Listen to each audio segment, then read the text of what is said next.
नमस्कार, news watch India का खास प्रोग्राम देख रहे हैं आप और आपके साथ मैं हूं भारती बघेल। प्रधानमंत्री मोदी ने अपने 72वें जन्मदिवस के मौके पर देश को एक नई सौगात दी है। प्रधानमंत्री ने नामीबिया से लाए गए चीतों को मध्य प्रदेश के कूनो नेशनल पार्क में आजाद कर दिया है, जहां पीएम ने संबोधन में कई बड़ी बातें कही। पीएम ने क्या कुछ कहा, इस रिपोर्ट में देखिए।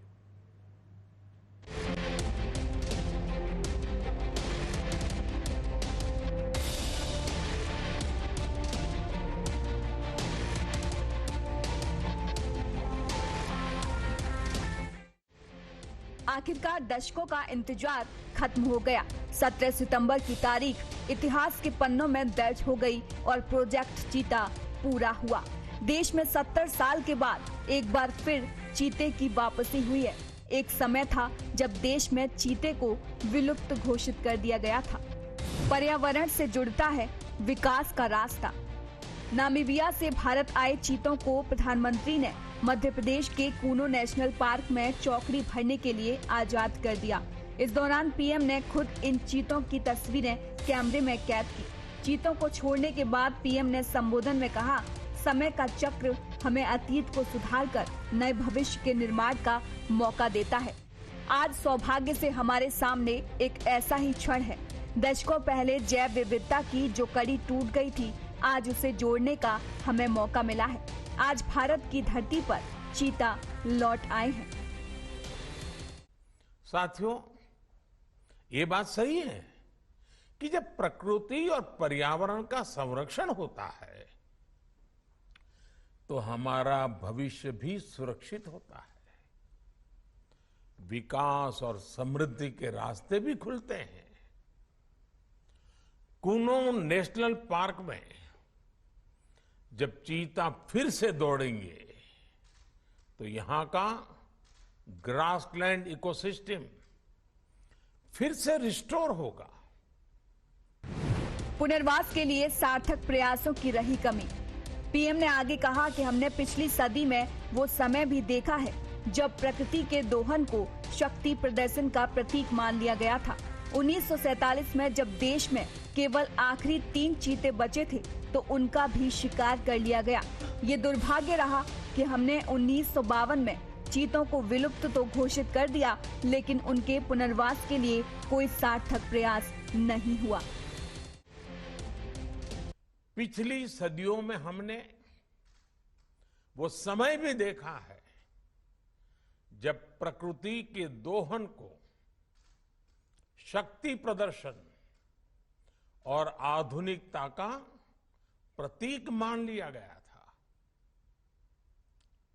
1947 में जब देश में केवल आखिरी 3 चीते बचे थे तो उनका भी साल के जंगलों में निष्ठुरता व गैर जिम्मेदारी से शिकार कर लिया गया।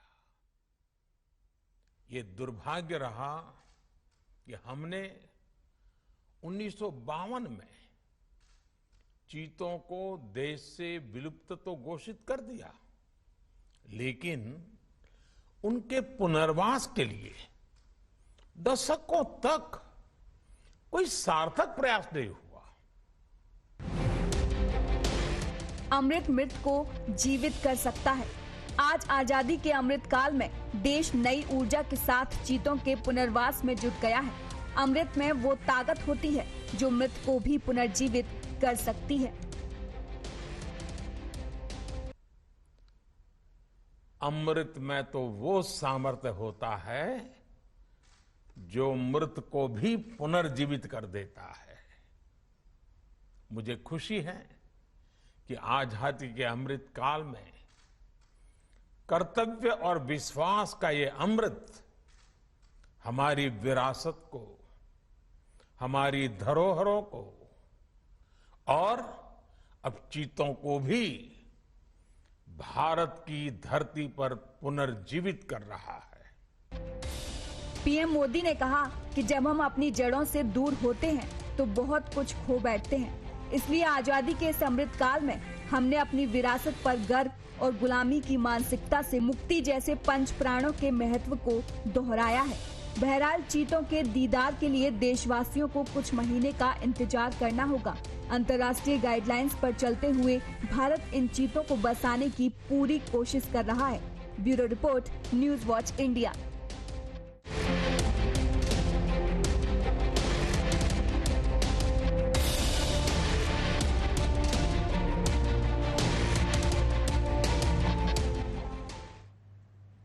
तो इस पूरी रिपोर्ट को हमने दिखाया और एक बार फिर से चीता की एंट्री भारत में हो गई है और चीता इज बैक, ये आप गर्व से कह सकते हैं। और ये एंट्री इस वक्त हुई है जिस दिन पीएम मोदी का जन्मदिन है।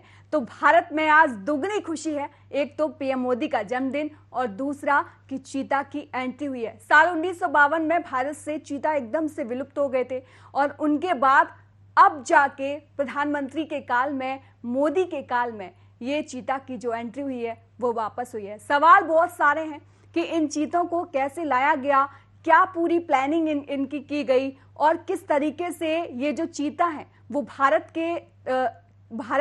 की स्थिति में अपने आप को ढाल पाएंगे, क्या कुछ चुनौतियां यहाँ पर रहने वाली हैं।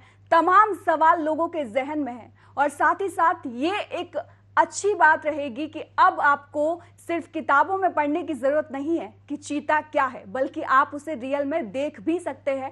हालांकि 8 जिन चीतों को नामीबिया से लाया गया है उनके लिए अभी कई सारे प्रोटोकॉल रखे गए हैं, कुछ महीनों तक उन्हें क्वारंटाइन रखा जाएगा। तो तमाम सवालों के जवाब लेंगे और साथ ही साथ हम आपको चीता की खासियत भी अभी आपको बताएंगे। देखिए, जो चीता आ रहे हैं उसमें से 3 नर हैं और जिनकी जो उम्र है वो 5.5 साल और एक की 4.5 साल। मादा 4 हैं जिनकी 4 साल 2 साल। और चीता की अगर वैज्ञानिक अनुमान के हिसाब से देखा जाए तो 120 किलोमीटर प्रति घंटा की स्पीड होती है। टॉप स्पीड पर चीता 23 फीट यानी करीब 7 मीटर लंबी छलांग मार सकता है।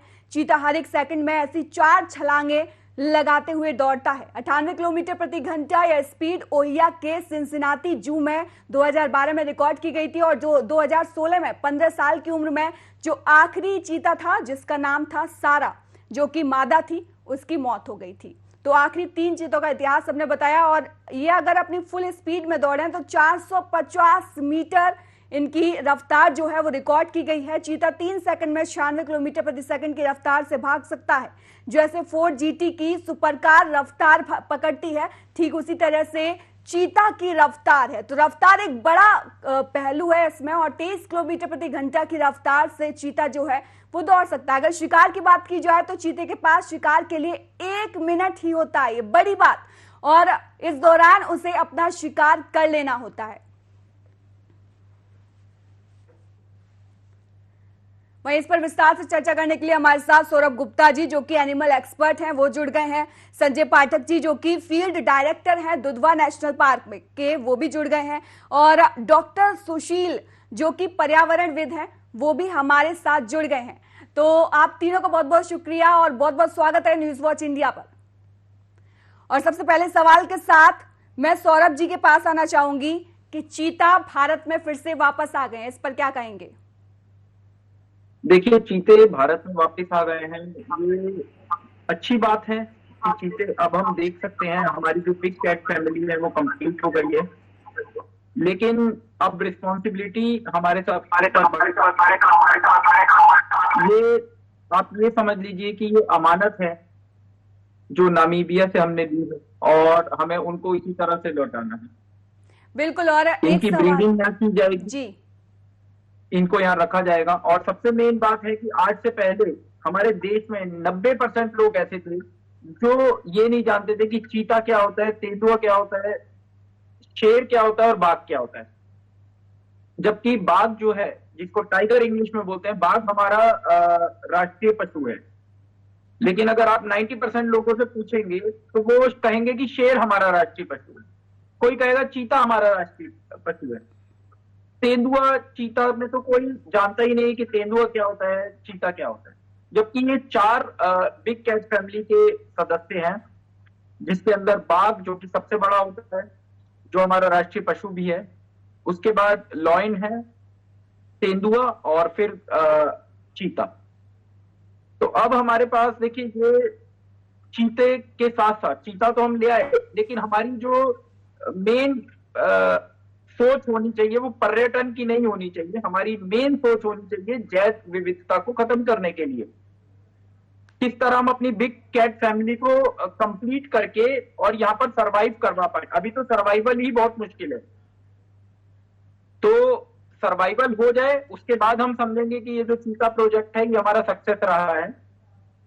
और उसके बाद हमें ये भी कोशिश करनी चाहिए कि जो हमारे पास अन्य दुर्लभ प्रजातियां हैं जैसे लॉयन है, टाइगर है, लेपर्ड है, इनको हम किस तरह से सेव कर पाए। तो ऐसा ना हो कि आज हम चीता ले आए और कल जो है हमारा जो टाइगर है वो दुर्लभ होने लग जाए, 50 साल बाद हमारा टाइगर दुर्लभ हो जाए। आप ये देखिए कि नामीबिया जो है वो हिंदुस्तान से करीब 1/4 है अगर क्षेत्रफल के हिसाब से देखें, उसके बाद हमें आज नामीबिया से चीतों को लेना पड़ रहा है।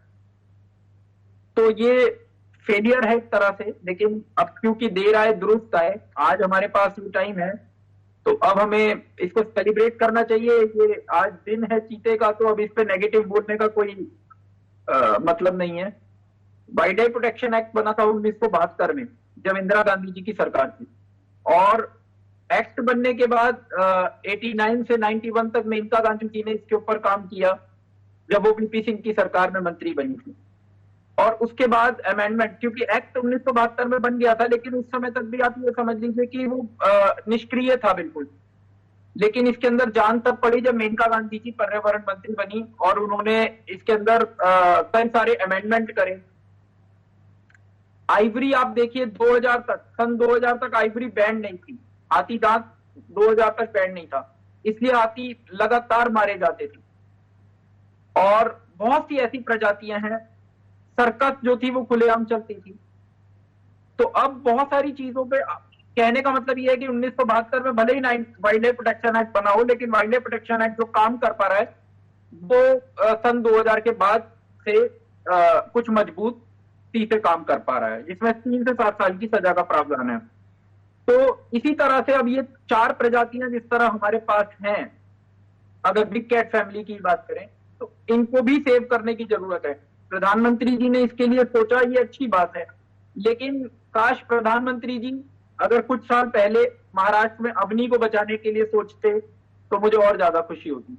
लेकिन चलिए सौरभ जी, अभी बात चीता की हो रही है, बिल्कुल सौरभ जी, बात चीता की हो रही है तो चीता पर ही करेंगे। और सेम सवाल के साथ मैं संजय जी के पास जाना चाहूंगी कि आप चीता की वापसी को किस तरीके से देखते हैं? क्या आप भविष्य में दुधवा पार्क में चीतों की एंट्री देख रहे हैं?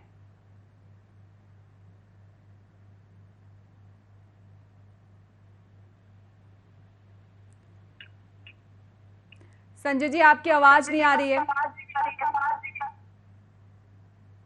हेलो, मेरी आवाज मिल पा रही है? चलिए ठीक है, आ रही है आपकी आवाज। जी जी बोलिए। हाँ, बहुत पहले तो बहुत बहुत धन्यवाद कीर्ति। मैं ये कहना चाहूंगा कि आज सभी भारतवासियों के लिए बड़ा ही गौरव का क्षण है, और आज का दिन ऐसे भी पौराणिक दृष्टिकोण से भी काफी ऐतिहासिक रहा है। जो हमारे पौराणिक ग्रंथों में देखते हैं, जिनकी चर्चा है, जो बहुत बड़े शिल्पी रहे हैं विश्वकर्मा जी, उनका जन्मदिन है। और आज हमारे जो प्रधानमंत्री हैं, यशस्वी प्रधानमंत्री, जो काफी मतलब नई नई चीजों करने का प्रयास करते हैं और भारतवर्ष को दुनिया में परचम लहराता हुआ देखना चाहते हैं, उनका भी जन्मदिन है। और भारतवर्ष में एक तरीके से चीता का पुनर्जन्म हुआ। आज 70 साल के बाद चीता ने फिर से एक बार धरती पे कदम रखा है, भारत भूमि पे कदम रखा है, तो ये सभी के लिए बड़ा ही गर्व का विषय है।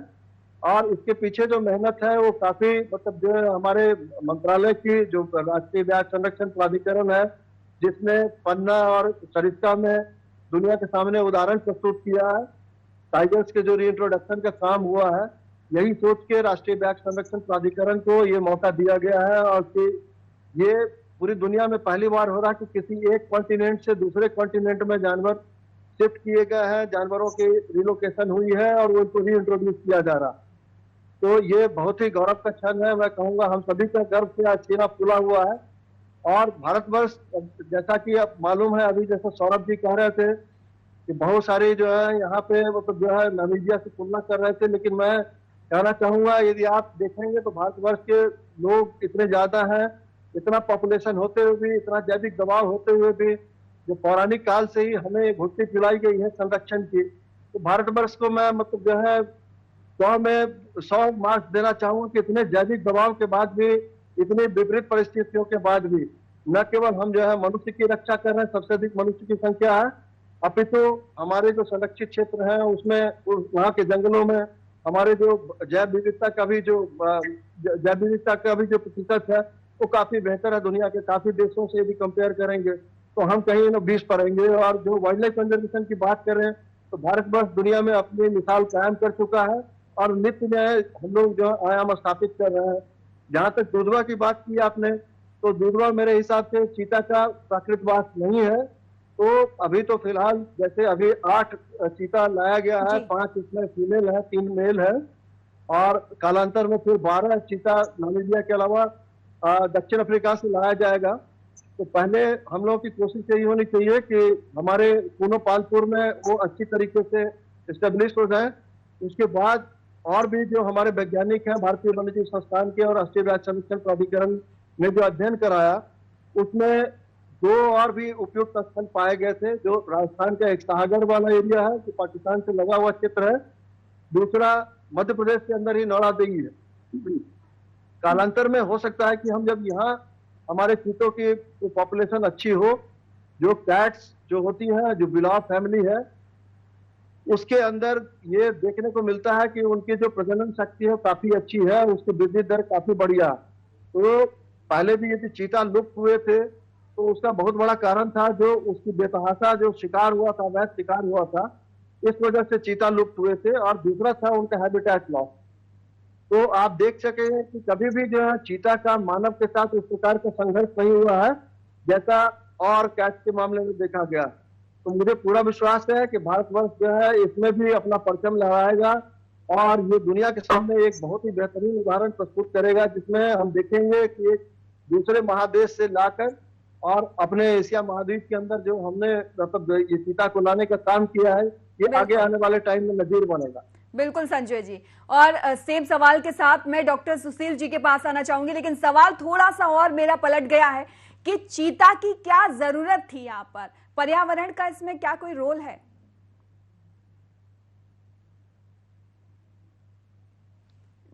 जी सुशील जी बोलिए। जी आ रही है जी। देखिए हम और आप लोग इकोसिस्टम में रहते हैं, इस इकोसिस्टम में चीतों का बहुत बड़ा महत्व है, क्योंकि हम लोग कहीं न कहीं से किसी न किसी खाद्य श्रृंखला से जुड़े हुए हैं।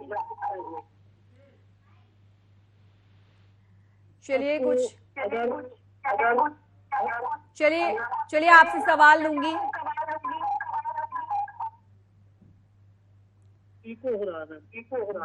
जी आवाज में थोड़ी सी खराबी है, टेक्निकल टीम बराबर लगी हुई है सर, और वापस आपके पास आऊंगी। लेकिन सौरभ गुप्ता जी के पास मैं जाना चाहूंगी अपने अगले सवाल के साथ कि चीतों के विलुप्त होने की वजह आप क्या मानते हैं सौरभ जी?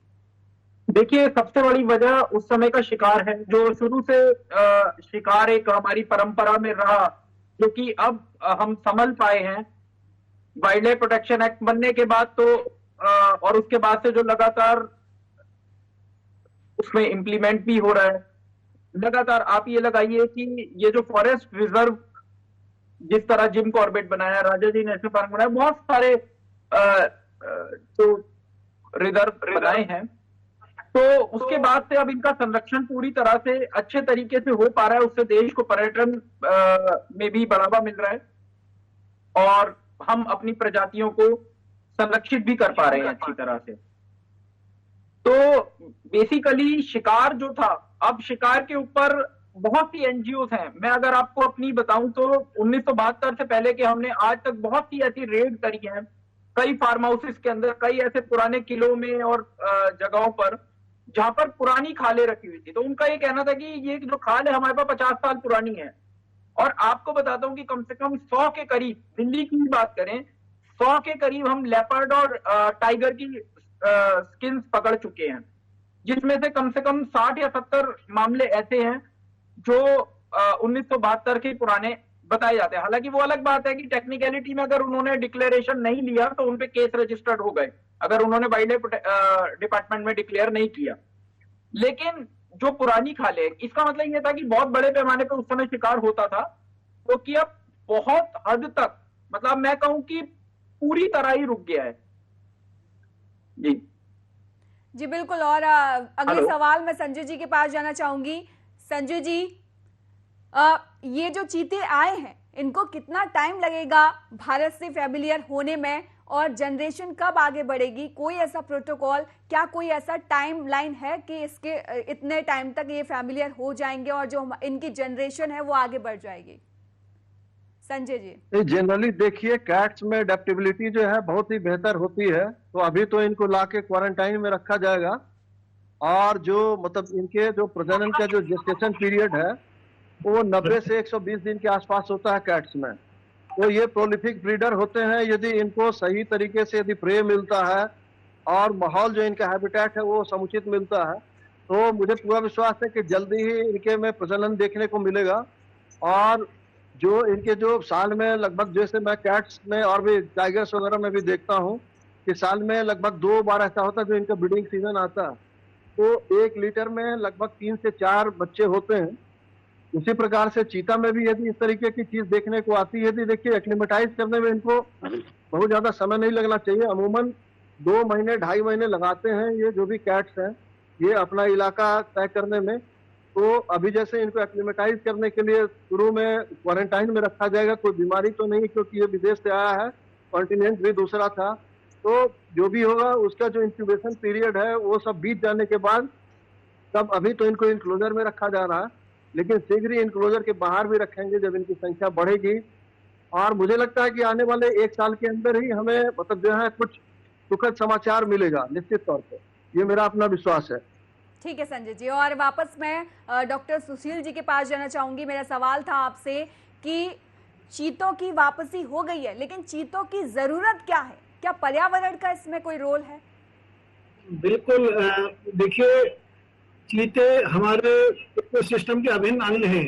हमारे इकोसिस्टम में बहुत सारी फूड चेन पाई जाती है, और चीते उनमें से जो फूड चेन है, जैसे घास को हिरन खाता है, हिरन को लायन या चीता खाएगा, तो ये एक फूड चेन हो गई। जैसे ग्रास को ग्रास होपर खाएगा, ग्रास होपर को फ्रॉग, फ्रॉग को ईगल, तो ये फूड चेन होती है। ऐसी कई फूड चेन मिलके एक फूड वेब बनाती है।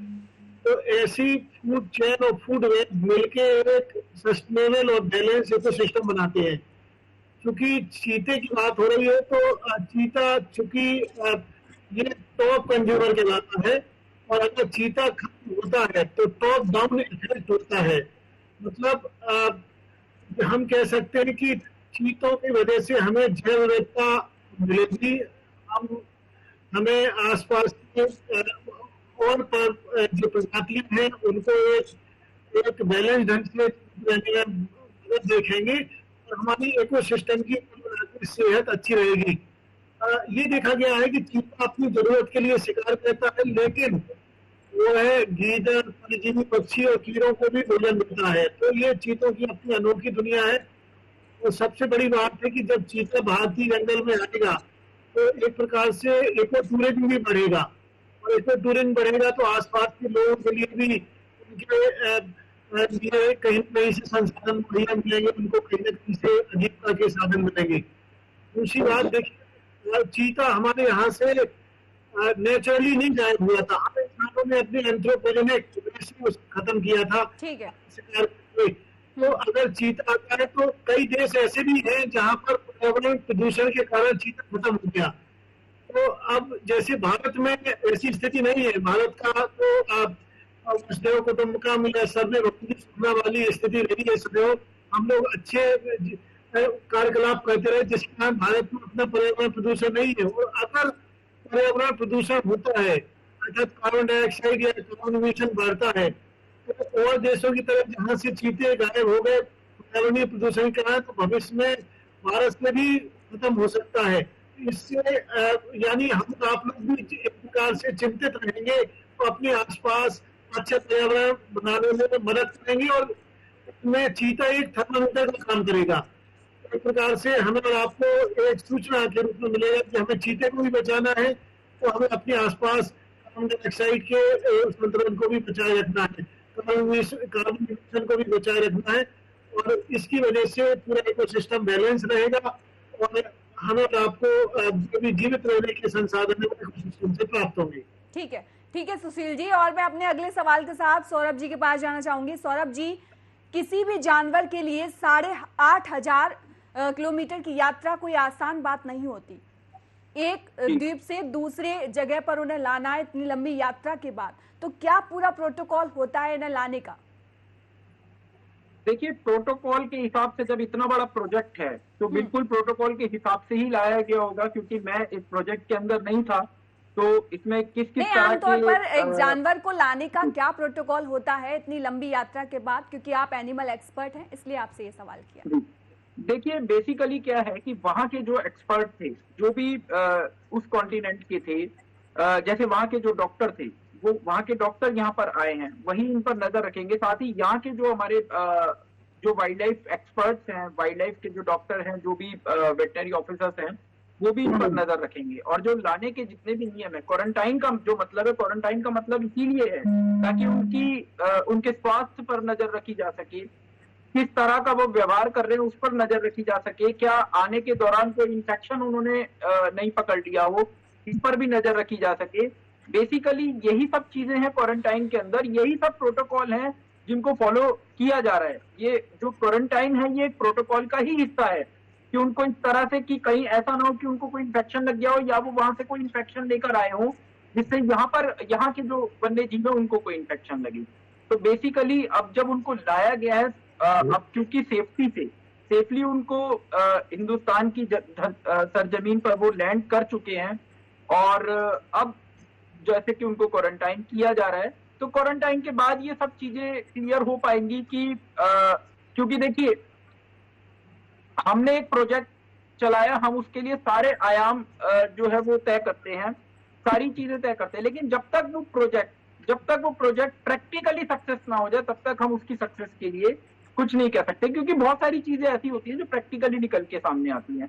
तो कम से कम 6 महीने, बहुत जल्दबाजी हमें नहीं करनी चाहिए, 6 महीने अभी हमें देखना चाहिए। 6 महीने में अगर ये जो चीते हैं ये सर्वाइव कर जाते हैं, ब्रीडिंग हो जाती है, सारी चीजें हो जाती हैं, उसके बाद हम कहेंगे कि जो हमारा चीता प्रोजेक्ट था ये बिल्कुल सक्सेस प्रोजेक्ट रहा हिंदुस्तान के अंदर।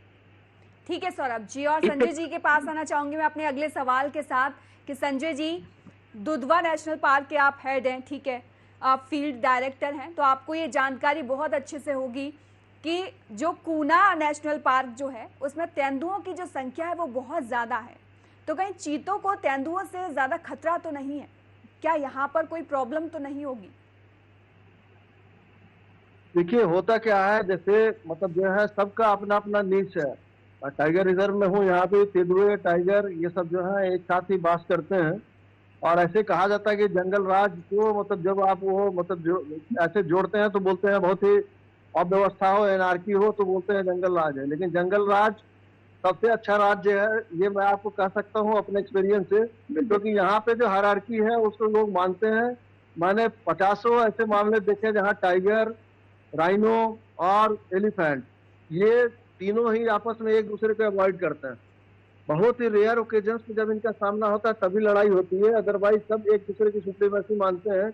लेपर्ड भी उसी एरिया में रहता है, लेकिन उसका क्या है कि वो ज्यादा एडेप्टिव है, तो वो यदि अपना कोई शिकार मारता है तो उसको लेके पेड़ पे चढ़ जाएगा। टाइगर है, टाइगर किसी से नहीं डर रहा है तो वो अपना शिकार खुले में छोड़ता है, लेकिन थोड़ी देर के लिए भी जाता है तो छुपा के जाता है।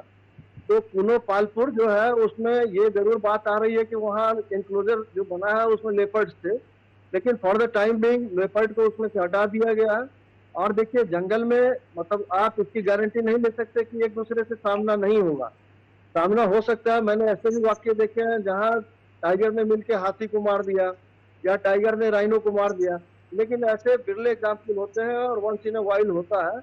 तो ये भी नहीं कहा जा सकता कि पूरी तरीके से वाइल्ड में आप जो है ह्यूमन इंटरफेरेंस जो है कम से कम होनी चाहिए, लेकिन चूंकि ये स्पीसीज को हम लोग लेके आए हैं, संख्या कम है, कालांतर में बाद में जब जाके इनकी संख्या बढ़ जाएगी तो फिर कोई बॉदर नहीं करेगा कि आपस में लड़ा या आपस में किसने किसको मारा। लेकिन यदि आप तुलना करेंगे तो पावरफुल लेपर्ड ज्यादा है, लेकिन स्प्रिंट मारने में चीता का जवाब नहीं है, सबसे तगड़ा स्प्रिंटर है। तो इसलिए हमारे हिसाब से मतलब जो है लेकिन अभी फिलहाल इस तरह का कोई संकट नहीं है कि लेपर्ड जो है इनको कोई नुकसान पहुंचा देगा। अभी फिलहाल तो इंक्लोजर में रहेंगे। और सबसे जो बड़ी बात होती है, जो आप सवाल पूछ रही थी सौरभ जी से, जो प्रोटोकॉल क्या होता है, तो मैं आपको बताना चाहूंगा कि पहले सिलेक्शन ऑफ स्पीसीज के अंदर ही सिलेक्शन ऑफ इंडिविजुअल करते हैं। कौन से इंडिविजुअल को भेजना है उसको चिन्हित करते हैं। इसलिए आपने न्यूज पेपर से पढ़ा होगा, शुरू में कैप्टिव ब्रीड भी एक था जिसको कि रिजेक्ट कर दिया भारत के साइंटिस्ट ने। तो ये दोनों ही देश जो है ये काफी लंबे समय से चल रहा है। ये परियोजना आज नहीं, 2009 में इसकी परिकल्पना हुई थी राजस्थान के अंदर, और उसको फलीभूत होने में 13 साल लगा। इस बीच में हमने कितनी यात्राएं की।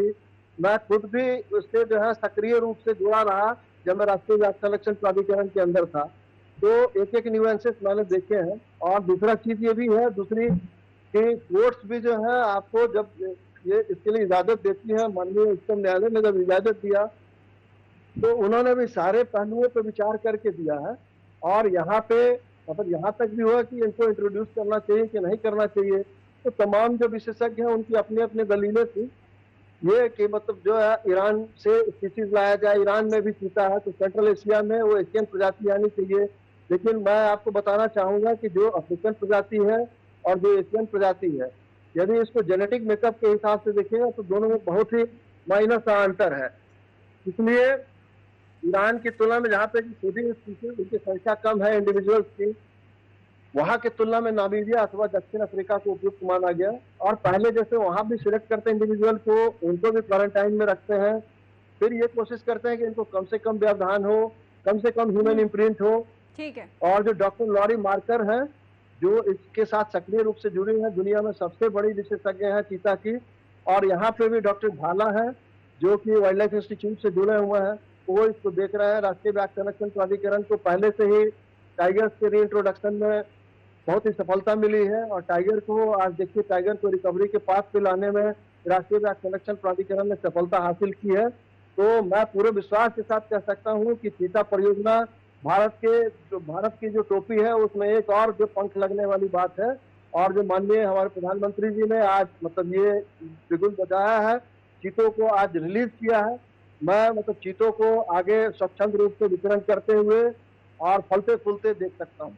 बिल्कुल, ये तो बात हो गई संजय जी तेंदुओं की। अगर हम इंसानों की बात करें, क्योंकि वहां जो आसपास बसे गांव हैं, तो क्या उनका डिस्टरबेंस नहीं होगा?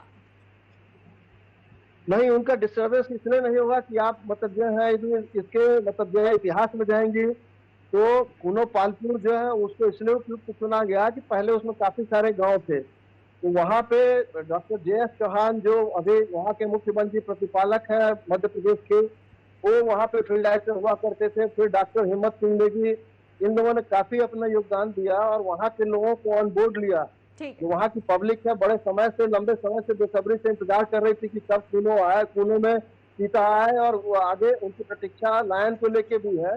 तो वो पूरे ही गांव जितने थे जंगल के अंदर, उनको वहां से पुनः स्थापित किया गया है बाहर, और पब्लिक के स्वैच्छिक मतलब जो है अनुरोध से किया गया है।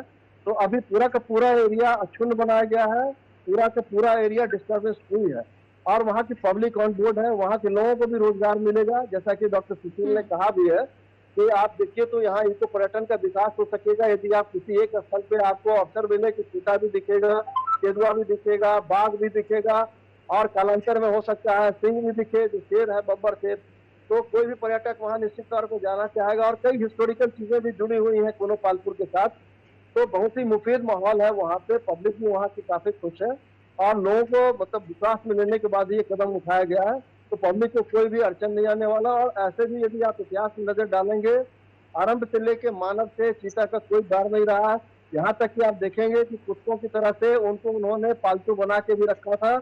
और जो ब्लैक बक वगैरह कृष्णमृग इसके शिकार में उसको यूज करते थे, अपने बैलगाड़ियों पे बैठा के ले जाते थे, छोड़ते थे, फिर उनके पास वापस आ जाता था।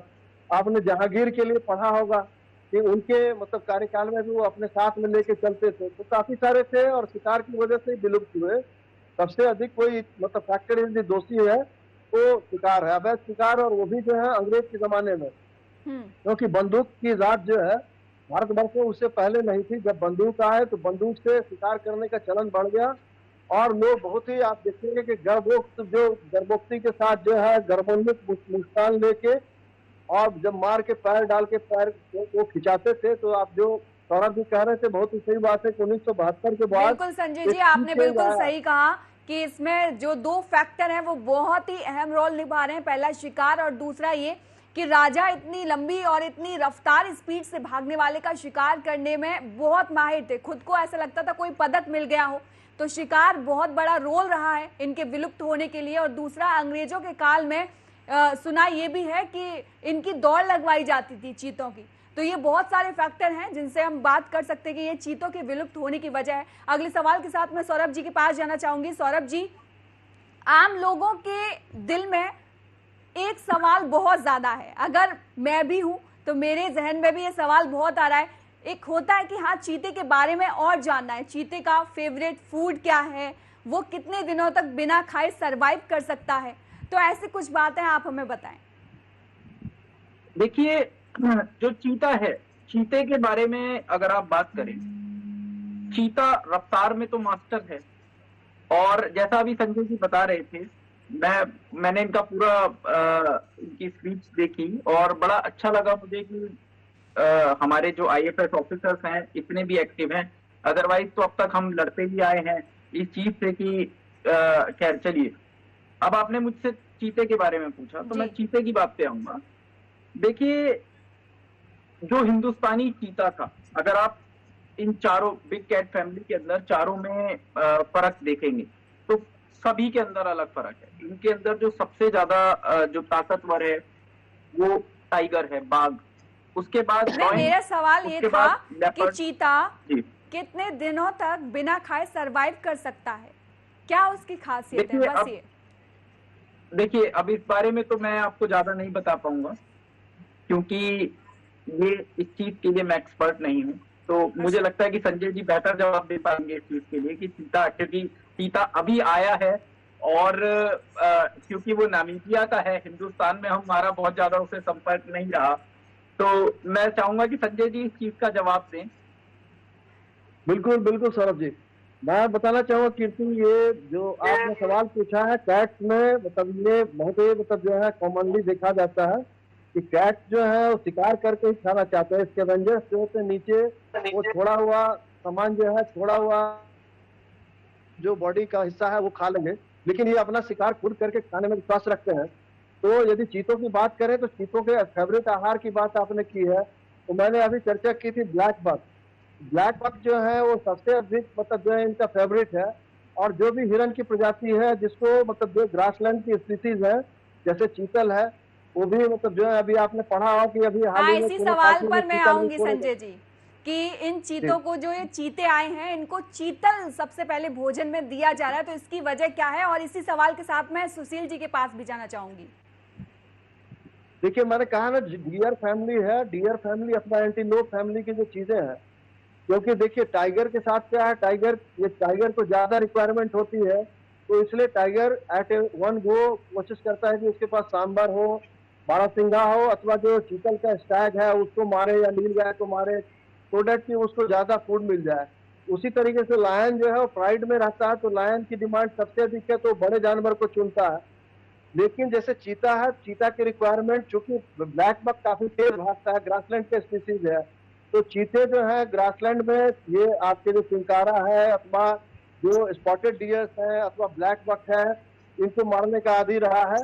उसके अतिरिक्त यदि ये अंडुलेटिंग टेरेन में आपको सांभर भी मिलते हैं, वहाँ सांभर को भी मारता है। तो ये इनके फेवरेट आहार डियर स्पीसीज ही है। उसके अतिरिक्त यदा कदा आप देखेंगे जो जंगली सुअर है, इनको भी मारता है, क्योंकि इसकी जो यूएसपी है वो इसका स्प्रिंट है, इसकी जो तेजी है वही है।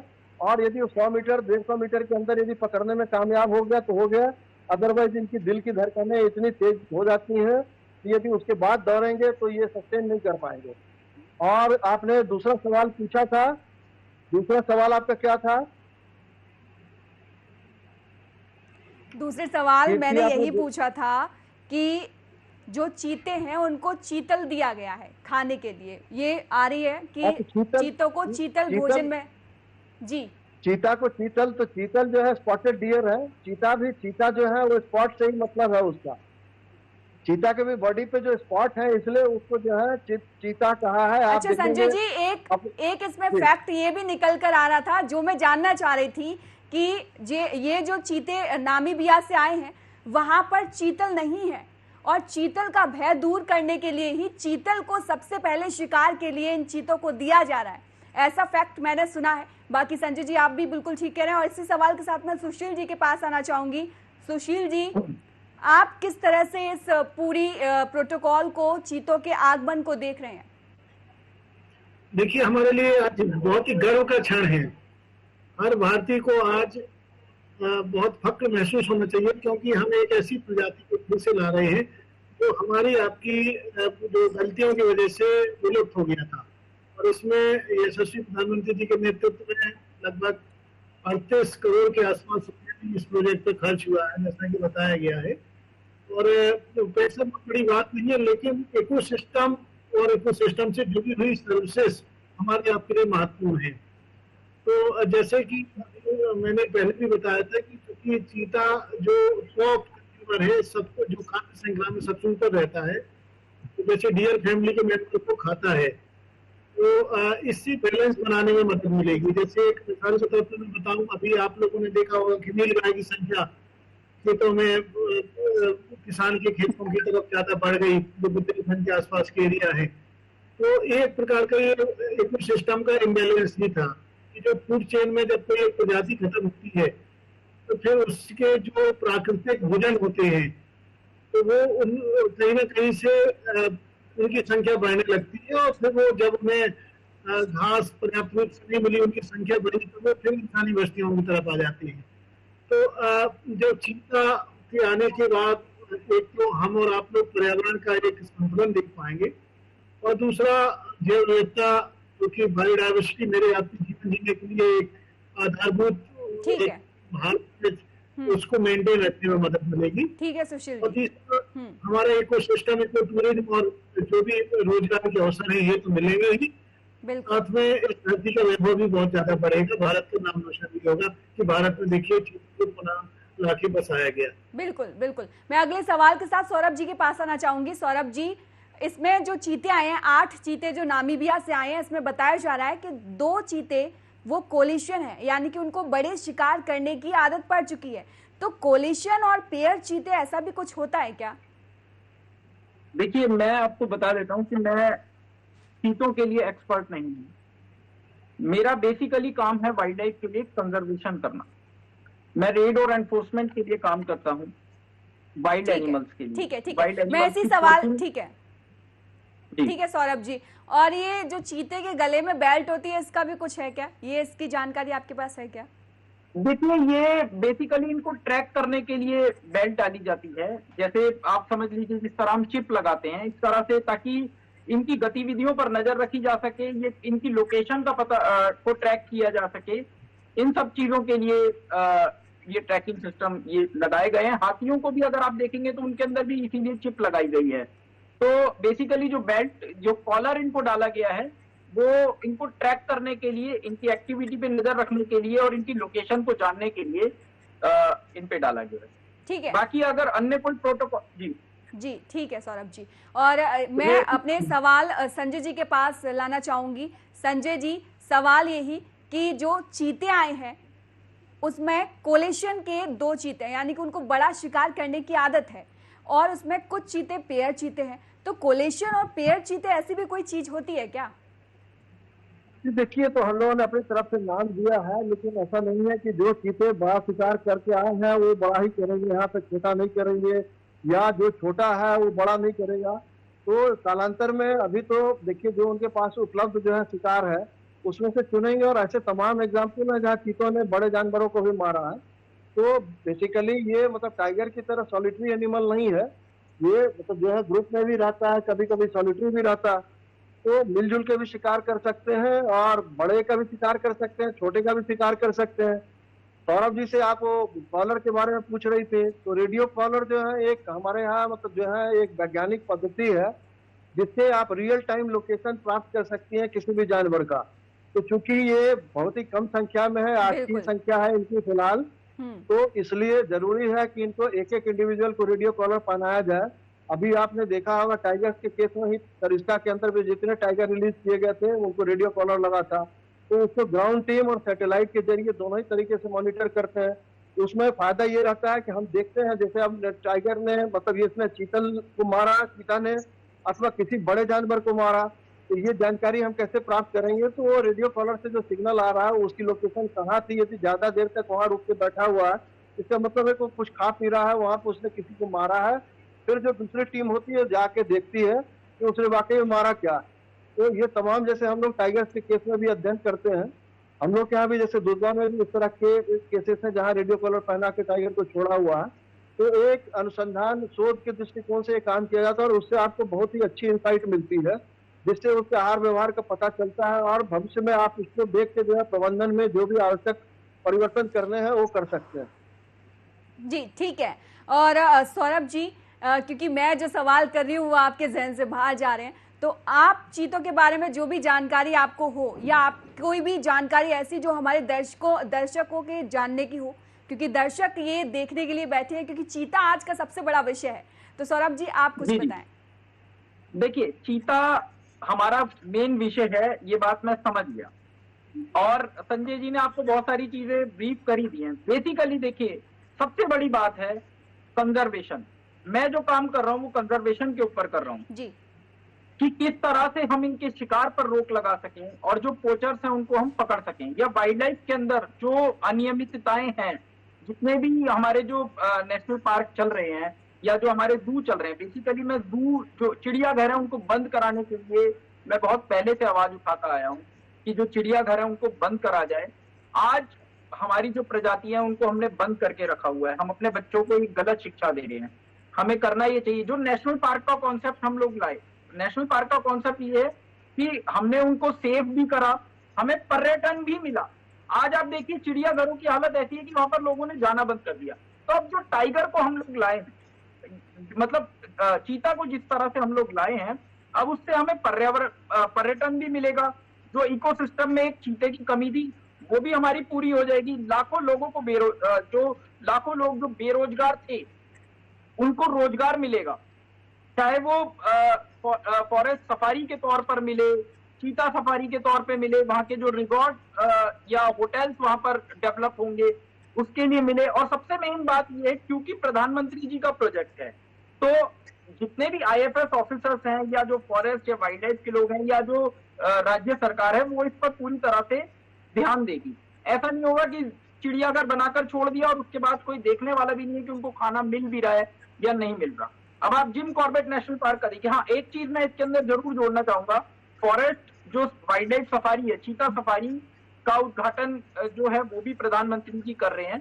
बस ये है कि जो चीता सफारी है उसको हम एक नियंत्रित तौर पर करें, ऐसा ना बेचारों को और ज्यादा परेशान कर दे। अब हमारा इकोसिस्टम, जैसे मैंने पहले भी कहा, बिग कैट फैमिली हमारी पूरी हो चुकी है, तो बहुत ये भी संभावना जो पोचर उस एरिया में एक्टिव हैं, हालांकि अब बहुत कमी आ चुकी है। और मैं तो मानूंगा कि संजय जी जैसे जब डायरेक्टर्स हमारे बीच में होंगे जो इतने एक्टिव हों, सबको उनसे सीख लेनी चाहिए, जितने भी IFS ऑफिसर्स हैं। वरना हम तो हर बार जाते हैं जब हमारे पास कंप्लेंट्स आती है कि भाई किसी पता लगा किसी जू के अंदर एक तेंदुए को रखा हुआ है और उसकी जो फीमेल है वो उसके पास नहीं है और वो बेचारा 2-2 साल से अकेले सरवाइव कर रहा है वहां पर, किसी तरह से अपनी दिन काट रहा है, तो उसके खिलाफ हम लोग हमेशा आवाज उठाते रहे हैं। अब चीता हमारे पास आया है, अब हमारा जो मेन मकसद है वो ये है कि वो वहां पर सरवाइव करे। अभी हमारा पूरा ध्यान पर्यटन से हटके चीते के ऊपर होना चाहिए कि वो किस तरह से सरवाइव कर रहा है, क्योंकि ये धरोहर है, ये हमारी ये अमानत है। जिस तरह हम एक लोन पर एक घर लेते हैं तो हमें ये नहीं भूलना चाहिए उसका हमें लोन भी चुकाना है। इसी तरह नामीबिया से जो हमने जिस तरह से चीतों को लिया है, हमें उन्हें वापस भी करना पड़ेगा। उन चीतों को हम यहाँ पर ब्रीडिंग के लिए तौर पर ला रहे हैं, लेकिन हमें फिर वापस भी लौटाने हैं, जैसा कि मेरे सुनने में आ रहा है। तो बेसिकली अब कोशिश ये करनी चाहिए हमें कि वो वहां पर सरवाइव कर जाए, और हम सबको मिलकर प्रार्थना करनी चाहिए कि कोई अनहोनी उनके साथ ना हो। इसीलिए रेडियो कॉलर वाला जो कॉन्सेप्ट है वो इसीलिए है कि ताकि उन पे नजर रख सकें। और अभी जो 8 जिस तरह से लाए हैं, अगर ये 8 सरवाइव कर जाएंगे तो आगे भी उनको फिर बात जो और चीते हैं वो भी लाए जाएंगे। ठीक। प्रधानमंत्री जी की ये पहल है, वरना पहले भी ये सब चीजें उठती रही है कि चीता लाया जाए, चीता लाया जाए, लेकिन आज तक कभी भी जो और देश हैं उन्होंने नहीं दिया। हालांकि नामीबिया का थोड़ा सा अगर आप क्लाइमेट कहें तो वहां का चेंज है, लेकिन क्या है कि ये छोटा मोटा क्लाइमेट चेंज बर्दाश्त हो जाता है जब अगर उनको प्रॉपर खाने का तरीका खाने को मिले। क्योंकि तेंदुए से, देखिए तेंदुए से संघर्ष होने की स्थिति ये पहले से बात चलती आ रही है कि तेंदुए से संघर्ष हो सकता है, तेंदुए बहुत तादाद में है, लेकिन ये है क्योंकि चीता जो है वो रफ्तार में तेंदुए से बहुत डबल 3 गुना स्पीड पे भाग सकता है, तो वहां ये है कि कहीं ना कहीं वो बच जाएं बेचारे। लेकिन सबसे पहले अभी क्वारंटाइन है और उनके ऊपर नजर रखी जा रही है, तो उसके बाद देखते हैं बाकी चीता। अब क्योंकि मध्य प्रदेश में लाए गए हैं तो अब मध्य प्रदेश का पर्यटन बढ़ेगा, तो हमें कोशिश यही करनी चाहिए, प्रार्थना मिलकर सबको करनी चाहिए कि उन पर पूरी तरह प्रॉपर वो सरवाइव कर जाए, और एक बार अगर वो सरवाइव कर गए तो उसके बाद बहुत सी चीजें निकल के आएंगी सामने। ठीक है सौरभ जी, आपके हिसाब से आपको क्या लगता है कौन सी प्रजातियां ऐसी हैं जो विलुप्त की कगार पर हैं, जिन पर ध्यान देना चाहिए? देखिए वाइल्ड लाइफ प्रोटेक्शन एक्ट के अंदर जो भी शेड्यूल्ड एनिमल्स हैं वो सारे विलुप्त की कगार पर हैं, और उसके अंदर भी जो शेड्यूल 1 के अंदर हैं, जैसे अगर आप देखेंगे ब्लैक बक शेड्यूल 1 का एनिमल है, टाइगर, लॉयन, ये सारे शेड्यूल 1 के एनिमल हैं। इवन कुछ प्रजाति के कछुए, इवन कोबरा, पाइथन, अगर आप सांपों में बात करें जी, इवन अब तो एलिफेंट अगर हाथी की भी बात करें वो भी शेड्यूल 1 में आ गए। तो शेड्यूल 1 के जितने भी एनिमल्स हैं वो सारे अति दुर्लभ प्रजातियों में आ चुके हैं, और शेड्यूल के हिसाब से ही हमने सजा भी बांटी है। अगर कोई किसी वाइल्ड एनिमल का शिकार होता है या उसके साथ कोई इस तरह की कोई उनकी हत्या होती है तो उस पर शेड्यूल 4 का ऑफेंस लगेगा। लेकिन जो अति दुर्लभ है, जैसे टाइगर है, ब्लैक बक है, हाथी है, इनके ऊपर अगर किसी भी तरह की कोई इनके साथ कोई इनको इवन कोई कैप्टिविटी में भी रखता है तो उसमें भी वाइल्ड लाइफ प्रोटेक्शन एक्ट के शेड्यूल 1 के तहत मुकदमा दर्ज होगा, जिसमें 7 साल तक की सजा का प्रावधान है। तो बेसिकली एक चीज बहुत अच्छी है हमारे हिंदुस्तान में कि डोमेस्टिक एनिमल्स के हिसाब से जो वाइल्ड लाइफ प्रोटेक्शन एक्ट है, डोमेस्टिक एनिमल्स के ऊपर जो लॉ थोड़े से कमजोर है, जिसपे आवाज उठती रही है, उसके अगर उसके कंपैरिजन में देखें तो वाइल्ड लाइफ प्रोटेक्शन एक्ट हमारा बहुत मजबूत है। ठीक है, बस इंप्लीमेंट एजेंसीज अगर मजबूत हो जाए तो हमारी कोई भी प्रजाति विलुप्त जो आज विलुप्ति की कगार में वो भी अब उस दायरे से बाहर आ जाएगी। बिल्कुल सही कहा आपने सौरभ गुप्ता जी, और आप तीनों का बहुत बहुत शुक्रिया, संजय पाठक जी, सौरभ गुप्ता जी और सुशील द्विवेदी जी, आप तीनों का बहुत बहुत शुक्रिया। और आपसे कई जानकारी हमको मिली और उम्मीद है कि दर्शकों को भी वो पसंद आई होगी। साल 1952 में भारत से विलुप्त हो चुका चीता एक बार फिर से भारत की सरजमी पर अपने कदम रख चुका है। भारत के विशेष विमान से नामीबिया से चीता को भारत लाया गया। चीतों पर हमारी ये विशेष रिपोर्ट देखिए।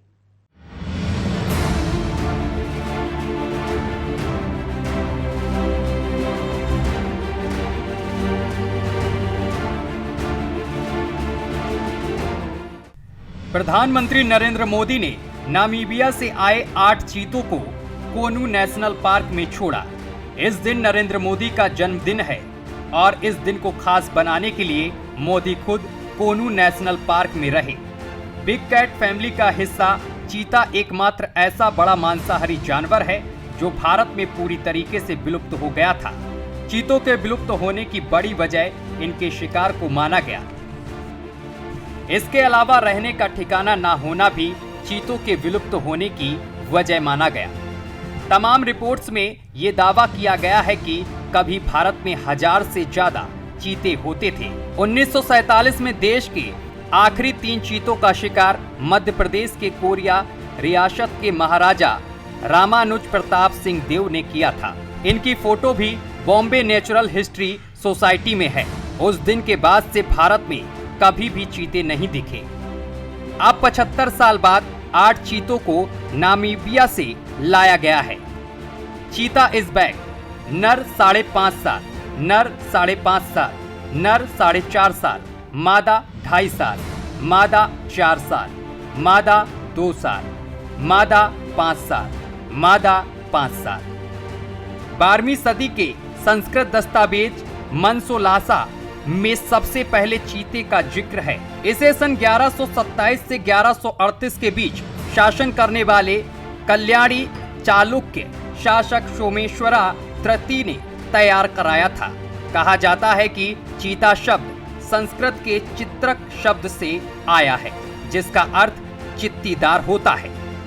बॉम्बे नेचुरल हिस्ट्री सोसाइटी के पूर्व उपाध्यक्ष दिव्य भानु सिंह ने चीतों को लेकर एक किताब लिखी है।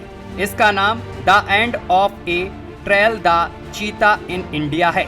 इसमें उन्होंने बताया है कि अलग अलग राजाओं के शासनकाल में चीतों की मौजूदगी देखी गई है। कहा जाता है कि 1556 से 1605 तक शासन करने वाले मुगल बादशाह अकबर के समय देश में 10,000 से ज्यादा चीते थे। 1947 में देश के आखिरी 3 चीतों का शिकार मध्य प्रदेश के कोरिया रियासत के महाराजा रामानुज प्रताप सिंह देव ने किया था। अब 75 साल बाद देश में एक बार फिर से चीते की वापसी हो चुकी है। चलिए आपको बताते हैं कि चीते की बुलेट रफ्तार की वजह क्या है, उसकी बायोनोमिक्स क्या है, क्यों वह बाघ और शेर को भी पछाड़ देता है। हर सेकेंड में 4 छलांग लगाता है चीता। अधिकतम स्पीड 120 किलोमीटर प्रति घंटा। टॉप स्पीड पर चीता 23 फीट यानी कि करीब 7 मीटर लंबी छलांग लगाता है। चीता हर 1 सेकेंड में ऐसी 4 छलांगे लगाते हुए दौड़ता है। 98 किलोमीटर प्रति घंटा यह स्पीड ओहियो के सिंसिनेटी जू में 2012 में फीमेल चीता सारा ने हासिल की थी। 2016 में 15 साल की उम्र में सारा की मौत हो गई थी। अधिकतम रफ्तार कितनी देर तक? चीते की रिकॉर्ड रफ्तार अधिकतम 1 मिनट के लिए रह सकती है। यह अपनी फुल स्पीड से सिर्फ 450 मीटर दूर तक ही दौड़ सकता है। एक्सेलरेशन, चीता 3 सेकेंड में 96 किलोमीटर प्रति घंटे की रफ्तार पकड़ सकता है, जैसे फोर्ड जीटी की सुपर कार रफ्तार पकड़ती है। डी एक्सेलरेशन, चीता सिर्फ 3 सेकेंड में ही अपनी रफ्तार 96 किलोमीटर प्रति घंटे से घटाकर 23 किलोमीटर प्रति घंटे की रफ्तार पर कर सकता है। शिकार, चीते के पास शिकार करने के लिए 1 मिनट ही होता है, यानी इस दौरान ही उसे अपना शिकार कर लेना होता है। 1952 में देश के प्रधानमंत्री जवाहरलाल नेहरू थे। उनके कार्यकाल में चीते विलुप्त हुए और अब 7 दशक बाद पीएम मोदी देश के प्रधानमंत्री हैं और उनके कार्यकाल में चीतों का आना बहुत बड़ी उपलब्धि है, क्योंकि इससे पहले देश में 13 प्रधानमंत्री हुए, लेकिन किसी ने भी चीतों के बारे में नहीं सोचा। नामीबिया से चीते लाना इतना भी आसान नहीं था, इसके लिए बहुत लंबी प्रक्रिया से गुजरना पड़ता था। अब भारत में फिर से चीते आने से इस देश की उपलब्धि में एक और तमगा जुड़ जाएगा। Bureau report, news watch India.